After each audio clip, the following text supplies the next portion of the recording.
Class 12 के सभी विद्यार्थी ध्यान दें। इस वीडियो के अंतर्गत हिंदी का क्वेश्चन पेपर हम सोल्व करेंगे, जिसका आप बेसब्री से इंतजार कर रहे थे। इसके पहले जो आपने फिजिक्स का पेपर दिया है प्रॉपर, उसी में से क्वेश्चन आए थे जो हमने फिजिक्स से रिलेटिव आपको जितने भी क्वेश्चन पेपर दिए थे, तो उसी तरह से आपकी हम हिंदी के पेपर में भी उसी तरह से मदद करेंगे। तो हिंदी से रिलेटिव जितने भी आपको क्वेश्चन पेपर दिए जाए, आप सारे प्रश्नों को जितनी जल्दी हो सके उतनी जल्दी कवर कर लीजिएगा, ठीक है। चलिए तो वीडियो को बिना किसी डाउट के शुरू करते हैं। तो देखिए, पहले प्रश्न में सही विकल्प, पहला क्वेश्चन है इसका कि श्याम नगर के राज दरबार का दर्शनीय जीव कौन था? तो इसका आंसर है लुट्टन सिंह। दूसरा है आनंद के मराठी अध्यापक का नाम था। तो आनंद के मराठी अध्यापक का नाम था ना वो सोदल गेगर, ठीक है। तीसरा है कि जिस काव्य में एक ही संज्ञा और क्रिया का प्रयोग होता है उसे कहते हैं। तो जिस काव्य में एक ही संज्ञा और एक ही क्रिया हो उसे हम कहेंगे सरल वाक्य। कौन सा वाक्य कहेंगे? सरल वाक्य। चौथा है उत्तेजना के मूल कारण को कहते हैं। तो उत्तेजना के मूल कारण को कहते हैं विभाव। क्या कहेंगे? विभाव। हिंदी कविता का जागरण काल किस युग को माना जाता है? भारतेंदु युग को। कविता फूलों के बहाने है खिलना। क्या आएगा इसमें? खिलना आएगा, ठीक है। चलिए आप अच्छे से स्क्रीनशॉट ले लीजिए, ठीक है। कंप्लीट करना है। क्वेश्चन नंबर 2 में रिक्त स्थानों की पूर्ति कीजिए। पहला है कि भक्तिन की कहानी अधूरी है पर उसे खालिस्तान में इसे पूरी नहीं करना चाहती। भक्तिन, ठीक है, इसमें क्या आएगा? भक्तिन की कहानी अधूरी है पर उसे खालिस्तान पूरी नहीं करनी चाहती। तो इसका आंसर है आपका महादेवी वर्मा।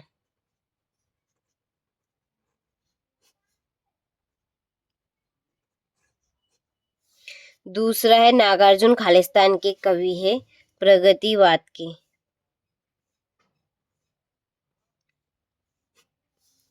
तीसरा है बच्चे खालिस्तान को नरम मानते हुए दौड़ते हैं छत को। इसमें फिल होगा छत। सोदल गेगर मास्टर खालिस्तान पढ़ाते थे। तो वो मराठी पढ़ाते थे, मराठी, ठीक है। लोक प्रसिद्ध उक्ति खालिस्तान कहलाती है लोकोक्ति। क्या कहलाती है? लोकोक्ति। खालिस्तान अलंकार में अंत तक संशय बना रहता है। किसका? संदेह का। चलिए स्क्रीनशॉट आप ले लीजिए। चलिए इसके बाद में है क्वेश्चन नंबर 3। सही जोड़ी बनाइए। पहली कमरे में बंद अपाहिज रघुवीर सहाय, ये आपकी पहली जोड़ी। दूसरी कृष्णा भक्ति शाखा का प्रतिनिधि कवि कौन है? सूरदास। तीसरी प्रगतिवाद के कवि है रामधारी सिंह दिनकर। चौथी जब्बे जिंदगी, ये है फिराक गोखरपुरी। सुमित्रानंदन पंत। चित्र और भाषा, अंदर बाहर है शब्द युग्म। और मुक्तक काव्य बिहारी सस्से, ठीक है। चलिए तो यहाँ से आप स्क्रीनशॉट ले लीजिए, ठीक है। चलिए अब बढ़ते हैं अगले प्रश्न की ओर। एक वाक्य में उत्तर दीजिए। पहला कि मोहन राकेश के प्रसिद्ध नाटक का नाम बताओ। तो आषाढ़ का एक दिन, इसका आंसर है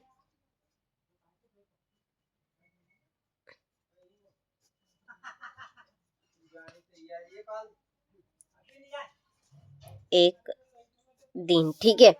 दूसरा है कविता का खिलना कौन नहीं जानता है? चिड़िया।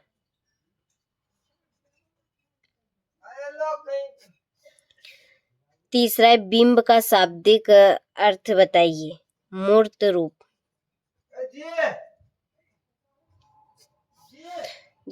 चौथा है दो या दो से अधिक व्यक्तियों के बीच होने वाला संभाषण क्या कहलाता है?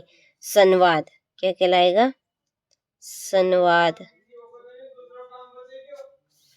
पांचवा है पंचतंत्र में किस प्रकार की कहानियां लिखी गई है? तो शिक्षाप्रद,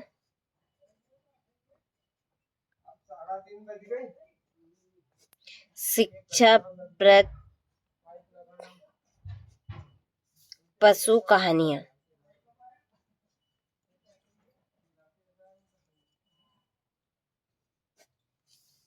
ठीक है। सिंधु सभ्यता का सबसे बड़ा नगर कौन सा था? मोहनजोदड़ो।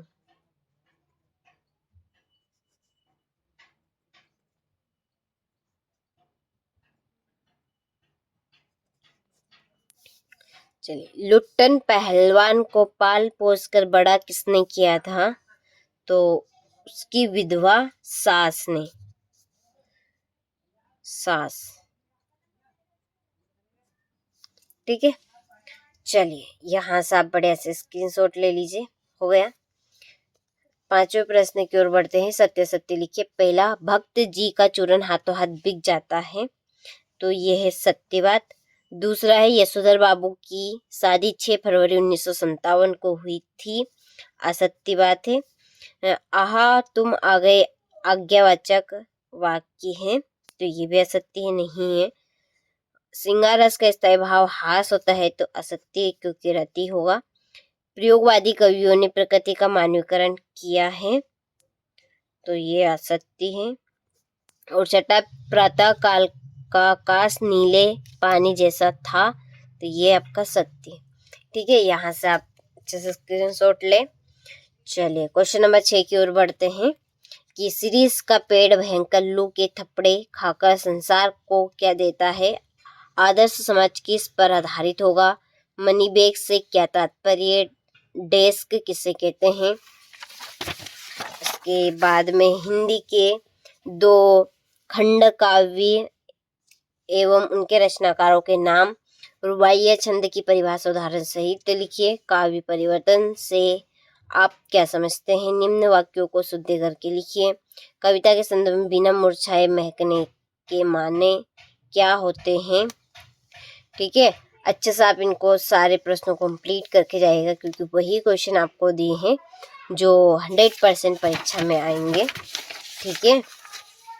चलिए, ये अथवा ये आपका 17वां प्रश्न, फिर है 18वां। 19वां साहित्य समाज का दर्पण है।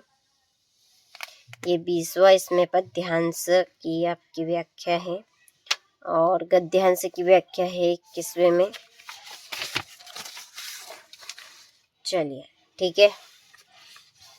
22वें प्रश्न में है, शासकीय चिकित्सालय में निर्धर रोगियों की उपेक्षा को लेकर स्वास्थ्य संचालक भोपाल को एक शिकायती पत्र लिखिए।